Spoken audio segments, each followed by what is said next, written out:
All right, here it is. Here's your gas line. Feeds the gas to your carburetor. There's a little bit of a fitting here. You can take this out of the carburetor, check in here to see whether there's a filter or it's plugged, to see whether your needle is jammed, allowing gas in or out. Basically, you should be able to blow into here if there's no gas into here until your float rises and shuts off, allowing no air in or gas. If you can blow into the carburetor, you're getting gas into the carburetor. If you can't blow into this tube, that means your carb's full or your floats are jammed up and the needle's corroded in the hole. Now, this is your heat riser tube. You're going to want to have it hooked up even if you have aftermarket headers, because this type carburetor, this has an automatic heat choke riser. Well, this choke right here, it rises as it heats up. You should have it. I mean, you could technically jam it open and not have to mess with that, and that is a benefit. But you do have the other situation to where, like on mine, where if you don't hook up the heat riser tube, the flap can't rise naturally and you get a pop through your carb if you pin it open. These old carbs used to pop if they were halfway choked from naturally opening, or if you pinned them open till they were fully warm. Just a piece of advice. Air screw over here towards the motor, just behind on an angle above a hair. The original metal line distributor vacuum advance. I have broke mine off, pinched it all off, and sealed it to where it no longer is hooked to the distributor. My distributor is locked in one specific position. This air screw is 4 3/4 turn out. My jet is 2 sizes bigger. This tube, that when your carburetor draws air in, air rams down this tube into the bowl and forces gas up and out of the needles for a consistent flow down in your carburetor. That has been widened, mouthed out with a Phillips screwdriver, then a little bit of a punch, then I tinged it down on the top just a hair to where it's flattened on the top, but that is a lot bigger. See what I'm saying? You can see it's beveled out. So when air comes in, it hits it and allows gas to flow into the carburetor quicker, plus with 2 jet sizes bigger, and the vacuum advance for the choke, the heat rise tube choke richening system is turned to about a 1/4 tank of gas, I would say, or a 1/4 inch advanced from dead straight up and down. It's, not at the end of the chart. It's more like the last notch or 2 right here, right, instead of the center towards rich. Okay. Now, let's get back to take this carb off. Explain this part. What we're going to do here is we're going to go through this thing this time, because I had a gentleman ask. His wasn't getting gas. He said he put a new line and fuel pump and everything. So from what I can understand, he's getting gas all the way to the carburetor when you roll it over out of this line all day. So he's got something internally going on here. Mine needs to be freshened up just a hair anyway. It's been every 2-3 years. What I'll do is I'll take it apart, or every spring, and just make sure there's nothing in the bowls, check everything out, make sure everything looks gold. I'm sure everybody will notice there's a sock around the bowl of mine, just underneath where the gasket's in the center. When they built this carb, the 2 surfaces weren't very perfect. I had to use an aftermarket gasket, as well as it likes to stay wet a little bit because the 2 surfaces don't mate perfectly. The mold must have been distorted. Okay. Let's take our heat riser tube loose next, after we take our 2 nuts off that hold the carburetor down. You can do it however you want. It doesn't matter as long as it's done. I'm just holding a little pressure down to make sure it don't rock around or nothing. On the back side over here, we're going to unhook our throttle linkage as well. I got a little pin through that, through the eyelet, cotter pin. That made, see if it comes all off real easy. No big deal, it just slips right out of the little.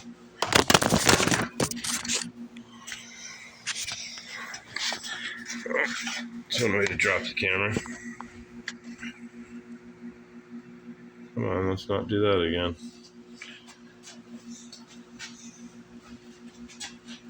Okay. Now,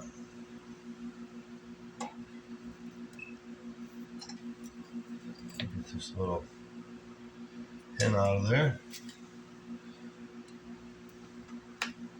All there is a little pin right here. This eyelet sticks through. There's just a little pin that goes through there, and that sticks into there, and this rod lays back, and your carburetor linkage is free. Now, as you can see, this linkage, I'll turn this. This linkage hooks up here on the carburetor like so. Now I have removed, the circlips that hold this linkage to this, which functions all this. Okay. Now, the carburetor's off. It is just that simple. Okay, give me a second. I'll set this down.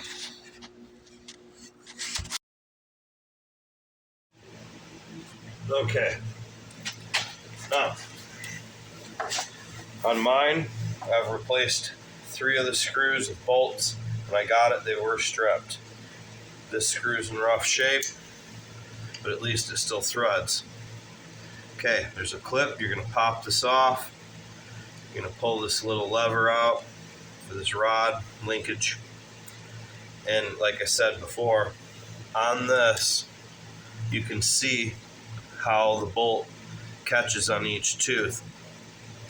So even though you're hot on your engine, this can be held down. Then once you tap the throttle once, it'll pop right up because it's spring loaded. So once it warms up, you got to tap the throttle once to get your choke to come off. Make sure you set your idle when it's fully hot. Okay. You'll notice after you rev it or you come up to a stop, you'll have to tap your gas to bring the idle down. Off there. That little dial slider there with your idle screw on it likes to help keep it idled up too high. Sometimes you have to double tap the gas.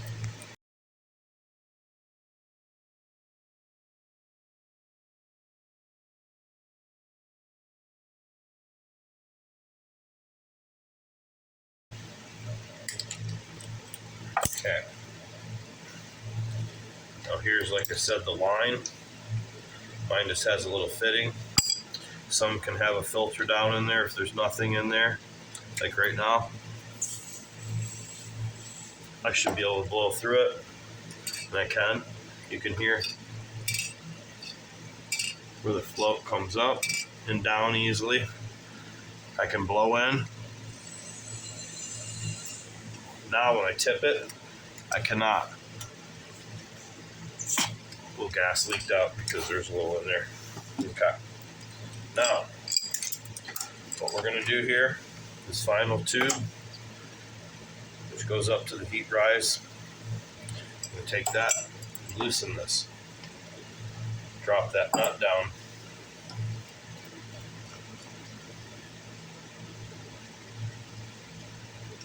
So the tube can slide out. You'll have to kind of wiggle the housing to get it up. Okay, let's pop this final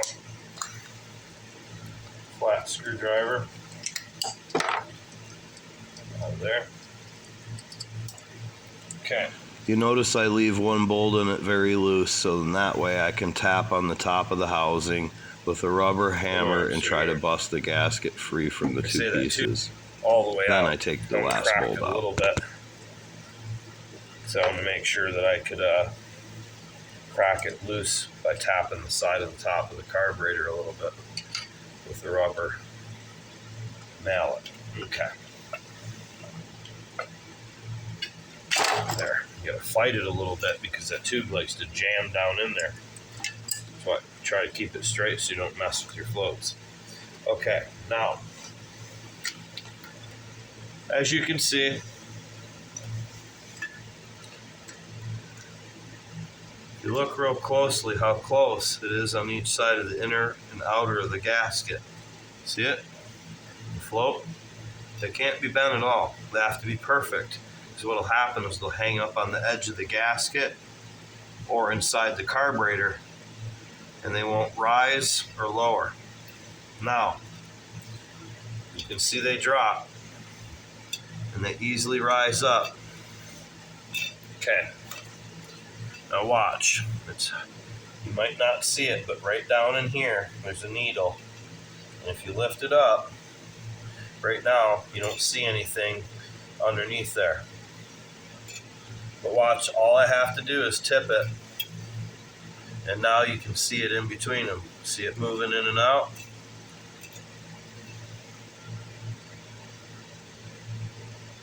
And now you can't because it's down in there. Watch, I'll pull the pin.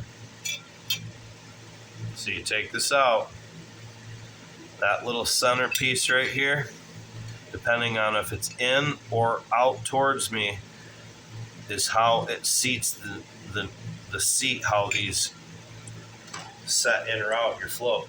See this little needle goes down in there, and watch. Whoop. Right here.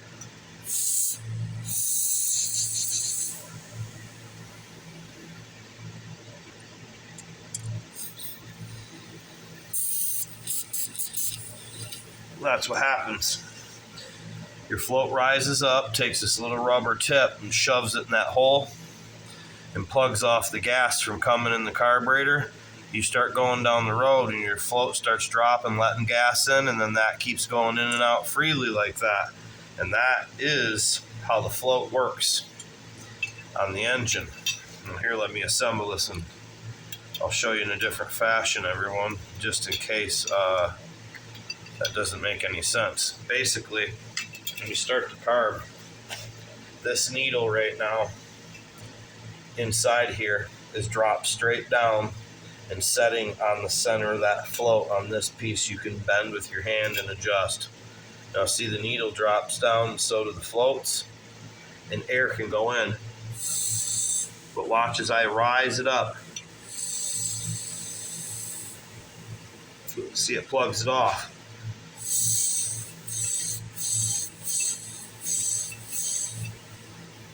It should be working just like that. You know, where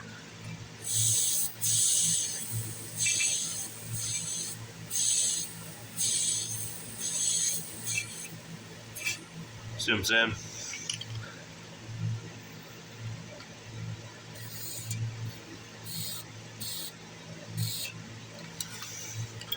So what's going to happen is your float's going to be straight down. But the time they get halfway up, you're going to feel a little resistance. You know, right about even, right there, they should be dead stopped and clogging all the gas. And as soon as you let off, gas back in. If they're not, that needle ain't working right and you got issues. Now what a lot of people will do is the float will be all the way down, and they'll bend this flap with a screwdriver in. What'll happen is your floats are down and your needle's shoved up, not allowing gas to come in the carburetor, then put it all back together, and your floats, as they're forced up instantly, are already plugging the gas off, and you put it back together that way. Now, like I say, if you put your floats, they're not touching either side of the bowl in between your materials, and you can put them all the way to where right there where they're even. You can see it. As soon as it gets even, they're stiff and the gas is shut off completely. That's it, no higher. That's where your adjustment should be. Right, you know what I'm saying? Just like that. Right where they're even. As soon as they start to let off, gas comes in, and that's all the way down. So when you're going down the road, your float's doing this as you're flooring the car consistently. And when it's idling, this thing will be up, then open, then up, then open, then up, then open. If that needle jams for a second, it won't let gas in. And if your carburetor's sitting there together and these are up or they're down and that centerpiece is back up holding the flow in, you ain't going to get no gas in there. Or if that hole's plugged down in there, you should be able to free flow through. I'm going to take this moment to mention, if your needle don't stop the gas, it'll overfill the bowl and flow out the holes on the top of the carb. Like on this carburetor, see how that spring, like, see this little part down in here? It should free flow, be springy. All that stuff should be like that working. You want to make sure the center gasket is super sealed. If that thing at all is drawing gas from the bowl into the center of the carb, you'll have all sorts of issues. Make sure the outer edge of the bowl is sealed really good as well. As long as you do all those steps pretty good, you should be all right. Like me, I'm just going to go ahead and, yeah, it's nice and clean. There's nothing in there. I don't see anything. It looks good. I can run it this year. See? Like there's a little edge piece here that just came off here, but this gasket's double thick. I'll just stick it back together and run it. It's good enough. Anything that may leak, my towel will catch it. These things are old and leaky anyway. It's hard to explain, but if you look real close along the edge, see this center bead of metal up? In some spots it's missing. So it's known to dribble and leak. That's why this towel's there. Because that little line ridge that runs through it is what pinches into the gasket against the other side of the metal and holds it real tight so no fluid can go by. And unfortunately, when they molded this one, they didn't mold it right. And that's why this carburetor is a little bit leaky. But it works really good as long as you make sure the center's sealed really well. And you're always good, and the outside's a little leaky. But they're known for that. Like I say, there's the air screw, 4 3/4 turned out.